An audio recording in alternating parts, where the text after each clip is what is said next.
제가 질문을 세 가지를 미리 하고 또 한꺼번에 해서 마지막에 답변을 주면 좋겠는데요. 적자성 채무가 많이 들었습니다. 그 이유, 그 다음에 감세정책 기조 이제는 바꿔야 되는 거 아닌가 이 차관님께서 좀 답변해 주면 좋겠고요. 지금 저성장의 기로에 있는데 그게 터널로 들어갈 거냐 말까 경기 대응에 대한 방법이 있냐 이 추경 관련해서 한번 1차관님이 좀 말씀해 줄 필요가 있고요. 기재부 분할 입장이 뭐냐 1차관님이 답변해 주시면 좋겠는데 먼저 이 이유를 한번 설명을 한번 하겠습니다.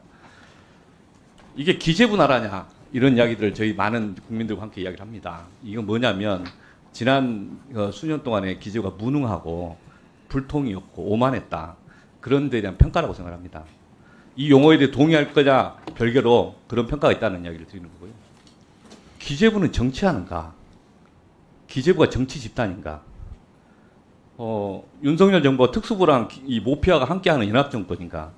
묻는 겁니다. 모피아가 정치하는가?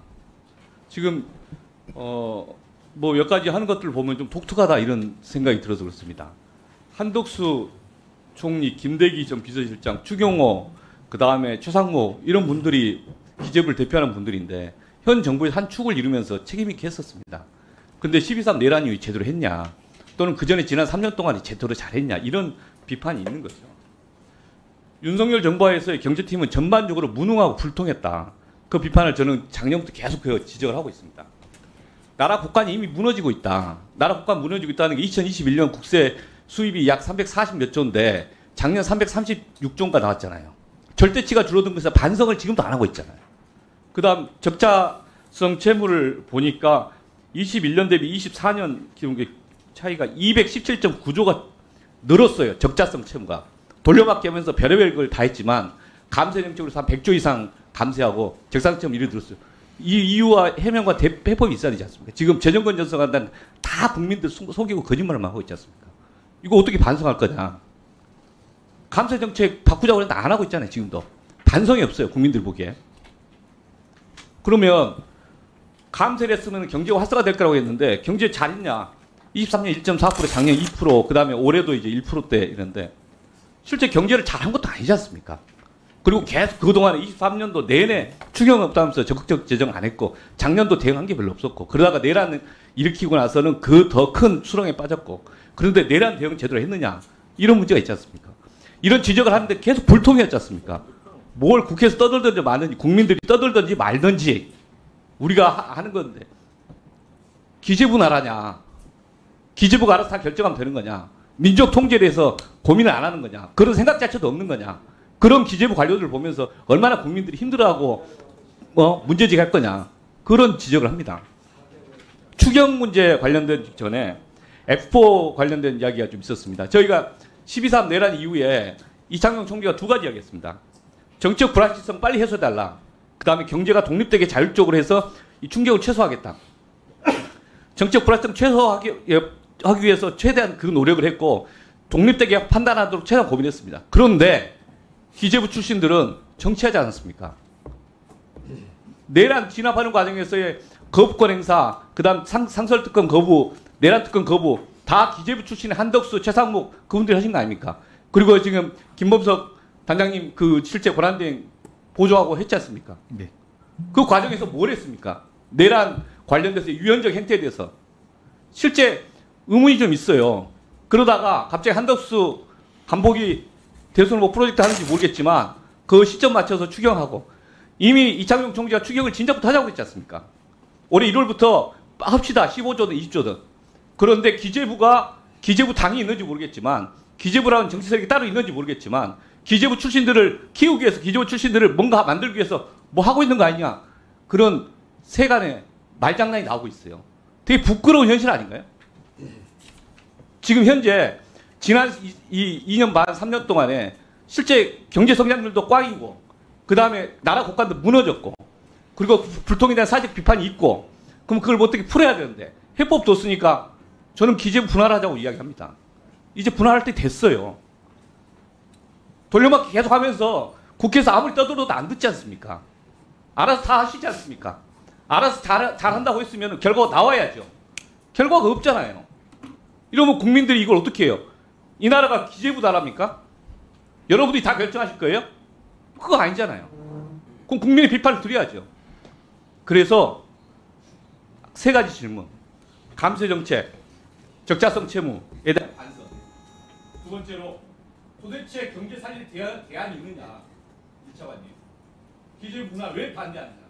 의견을 좀 이야기해 주세요. 저희 뭐 여러 차례 이제 말씀드렸지만 저희 감세 정책을 저희가 했니 안 했니 하는 그런 부분에 대해서는 그 여러 가지 논란이 있으니까 하겠지만 이제 감세를 떠나서 저희 일단 세수 부족 부분에 대해서 저희 나름대로 내부적으로 통렬한 좀 비판과 한번 해봤던 경험으로는 우리나라의 조세 부담률이 대략 지금까지 보면은 잘 나오면 평균적으로 한 19%, 저희 한 10년간 보면 한 18%대 정도였고, 아마 작년에 좀 많이 안 좋아서 한 17.7%, 감세량도 일부 있는 것으로 알고 한 0.7% 정도는 있었던 부분이 있는데, 그러니까 계속 이제 저희가 잘했다라고 드리는 말씀은 아니고, 21년, 22년도에 대규모 초과세수가 발생해서 조세 부담량 22%까지 올라갔었습니다. 그러면은 저희가 경제를 잘못 운영한 부분도 있겠습니다만, 대략 이제 조세 부담률 2%면은 세수로 보면 한 의원님 말씀하셨던 것처럼 한 50조 이상이 발생하는 부분입니다. 그래서 앞으로 저희 드리는 말씀은 저희가 경제를 좀 더 활성화를 해서 세수로 더 많이 걷었어야 되는 게 저희의 책무였습니다만, 좀 저희가 아까도 말씀했지만 이번 저희 여러 가지 윤석열 정부의 감세 정책 포함해서 여러 가지 말씀하시는 부분은 저희는 지난 정부에 쌓였던 이제 과도한 국가 채무와 가계부채 그런 부분에 대해서 좀 대응하려고 노력을 했었고, 그런 부분에 대해서는 일정 부분 성과가 있다라고 보고 있고요. 그런 부분에서 아마 의원님 지적하셨던 부분처럼 일정 부분 저희 금융성 채무가 좀 줄어들고 적자성 채무가 늘어났던 부분도 있습니다. 물론 저희가 더 근본적으로 경제를 잘 운영해서 세수를 더 늘리고 했었으면은 그 부분이 저희가 해결될 수 있었던 문제였겠습니다만, 저희는 이제 한 3년 차까지 상당 부분 리스크 요인을 좀 극복을 하고, 다음에 이제 좀 경제를 업턴을 좀 시켜보려고 기대했던 부분인데, 그 부분은 저희가 달성을 못해서 송구스럽다는 말씀을 드리도록 하겠습니다. 경제 살릴 대안 관련해서는 여러 이제 양당에서 다 여러 가지 좋은 대안을 고민하고 계시고 하시는 부분은 있겠습니다만, 저희 현재 상황을 놓고 보면은 쉽지 않다는 말씀을 드리게 돼서 지금까지 정책을 이끌어왔던 입장에서, 기재부 입장에서 그 부분 다시 송구했다는 말씀을 드리고, 저희 정부는 아까 말 정치적 의도는 전혀 없이 어느 정부가 됐든 간에 기재부는 경제를 최대한 안정적으로 운영하기에 노력했다는 말씀을 다시 한번 드리겠습니다. 제가 간단하게 추가로 설명을 드리면요. 그러니까 우리 추가경정 예산안 발표 시점을 말씀을 주셨는데, 저희가 이번 1월 달에 발표했던 25년도 경제정책 방향에 필요하다 그러면은 언제든지 추가적인 경기 보완 방안을 마련해서 발표하겠다는 말씀은 1월 초부터 드렸고요. 그리고 2월 달에 저희가 국정협의회에서 추경과 관련된 원칙과 방향을 논의하자는 이야기는 이미 2월 달에 이야기를 했었고, 3월 30일 날 10조 원 규모의 추경안을 편성을 하겠다고 대외적으로 발표를 했습니다. 시점상 어떤 특정 이벤트하고 연계시키기는 어렵다는 말씀을 드리고요. 두 번째는 적자성 채무 말씀을 하셨는데, 물론 23년, 24년 세수 결손 대응 과정에서 저희가 가용재원을 충분히 활용하다 보니까 적자성 채무가 늘어난 게 사실입니다. 근데 만약에 그때 저희가 가용재원을 활용을 하지 않고 세입 경정을 해서 100% 국채 발행을 통해서 했다 그러면은 적자성 채무는 훨씬 더 늘어났을 겁니다. 그래서 22년 말 기준으로 저희 우리나라 국가 채무가 GDP 대비해서 45.9%인데요. 저희 추경안 기준으로 48.4%입니다. 그래서 국가 채무가 2.5%포인트 늘었는데요. 그만큼 지난 3년 동안 국가 채무 그리고 재정의 지속 가능성을 높이기 위해서 많은 노력을 했다는 말씀을 드리고요. 감세 정책이 틀렸고 감세 100조, 그다음 적자 채무 증가 200조, 그 점에 대해서 해법이 틀렸다. 감세 정책 바꿔라 이런 이야기입니다. 그래서 재정의 지속 가능성을 높이기 위해서 국가재정법을 개정을 해서 재정 준칙을 도입을 하고 21년, 22년 같이 초과세수가 날 때는 그 돈을 딴 데 쓸 게 아니고 그러면은 국가 빚을 갚는데 100% 쓰게 하는 그런 국가재정법 개정도 필요하다고 생각을 합니다. 기재부 분할에 대해서 아까 왜 반대하십니까? 아까 좀 말씀드렸지만 반대한다는 말씀은 안 드렸고, 여러 의원님들 별로 그 생각하시는 제안하시는 안마다 다 장단점이 있어서 그 부분에 대해서 제가 코멘트 드리는 거는 적절치 않다는 말씀을 드렸고요. 다만 이제 현재 저희 저도 이제 처음에 출발을 재무부에서 했고 뭐 출발하자마자 재무부 재경원이 합쳤던 시절 예산처로도 가서 여러 이제 조직 개편을 겪어봤던 제 개인적인 경험을 지켜봤었을 때 현재 기재부 조직이 아까 말한 매크로하고의 연계, 금융정책과의 연계, 예산과 세제 연계 부분에 장점이 있다는 말씀을 드린 부분입니다. 국민의 뜻에 반하면 대통령도 바꾸고 국회도 다 바꾸는데 기재부는 왜 책임을 안 집니까? 책임을 말려주겠다는 겁니다. 이사님. 오기영 위원님께서 아주 중요한 지적들을 많이 해주셨는데 경제를 전체를 끌고 나가다 보면은 총괄 기능을 어디선가 해야 될 겁니다. 이게 다른 파트하고 달리 경제는 어디에서 이걸 컨트롤하느냐, 전체를 총괄하느냐, 이게 대단히 중요한 문제이고, 그러다 보니까 기획재정부가 본의 아니게 여러 부처 또는 여러 기관, 단체, 지방 거기에서 모든 소요들이 전부 한 곳으로 집중되다 보니까 이렇게 해도 문제, 저렇게 해도 문제, 이쪽으로 와도 욕먹고 저쪽으로 와도 욕먹고 여러 가지 그런 구조적인 기능상의 문제가 있는 것 같아요. 그러나 지금도 어제도 그렇고 오늘도 그렇고 내일도 또 그럴 겁니다.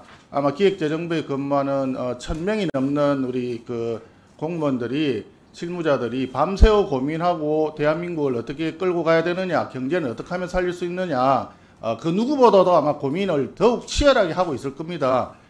특히나 지금처럼 정치 리더십이 조금 흔들리는 이런 상태에서는 더더군다나 기획재정부의 기능과 역할, 그리고 거기에 소명의식이 대단히 중요한 시기니까 뭐 차관이야 뭐 직원들 아마 여러 가지 지금 생각이 들 거예요. 그럼에도 불구하고 흔들리지 말고 경제를 좀 잘 이끌어 달라는 부탁을 제가 좀 대신하고 싶습니다. 우리 존경하는 오기영 위원님의 질타도 아마 그런 뜻을 담아서 사랑의 회초리를 내리신 거 아닌가, 저는 그렇게 이해를 합니다. 앞으로도 계속 열심히 해주기를 바라면서 우리 다음은 신동욱 위원님 질의.